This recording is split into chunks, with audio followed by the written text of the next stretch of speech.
so'zlayotganda tushungandek, bilib olgandek bu sizlar shuna nurg'unlar shuna uchlarni qaytirsizlar, lekin amaliy turmushda buni ishlatib olamsizlar. Yo'q, buni yana martni maydonda sina deb naq maydon parangga to'g'ri kelganda ondan belgili bo'ldi. Shuning uchun bu qatam biz shu grammatik darsdan ig'iz til kuchaytirish darsini beriktirib bir dars o'rlashtirdik sizlarning talabinglar bo'yicha. Ya'ni shu vaqt o'rgangan grammatik qoidani o'zlashtirish bilan birga shuni turmushdagi paranglarda qila oladigan holatda parangma qilib turib o'rganamiz.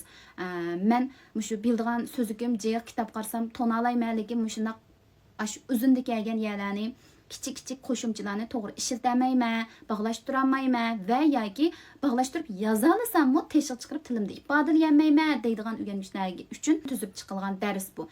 3 oyda bir qatimlam boshlay olamiz. Shuning uchun men 3 oy o'rganish qila olmayman deydigan do'stlar, menga darhol uchur qilinglar, sizlarni ham saqlab qoldik. Puxadan chiqqıcha degan gapni ifodalaydigan ikki so'z bor davlat tilida. Ya'ni tongquay bilan jinshin ikkilisi puxadan chiqqıcha degani bildirdi, lekin ishlatiladigan o'rni o'xshamaydi do'stlar. Ama tongquay deganimiz mayli bu xapliq bo'lsin yoki xo'shallik bo'lsin, har qanday bir ishni puxadan chiqqıcha demoqchi bo'lsak tongquayni ishlatalaymiz.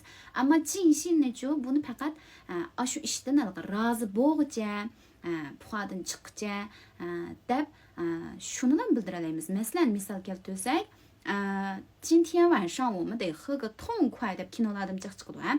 今天晚上bugun kechda 我们得喝个痛快. Biz puxadan chiqqıcha ishmasak bo'lmaydi deb berdik.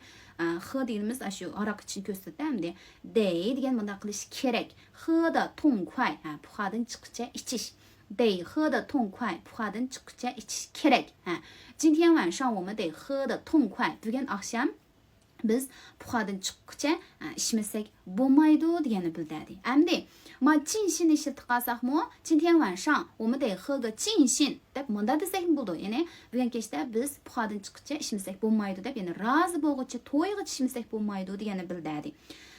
Demak, mundaq bir yaxshi bo'lgan ishlarga jinshin ishlasak bo'ldi, tongquayni ishlasak bo'ladi. Lekin ma yana bir misol bersam, 大哭一场心里才痛快 dedi. 大哭一场心里才痛快.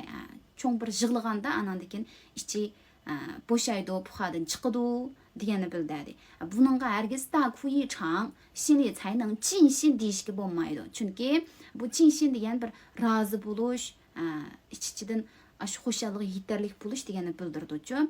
Shuning uchun bundaq yig'lash deganda ku deymiz. Bundaq so'zlarga 尽兴 ni ishlatib ketmaymiz.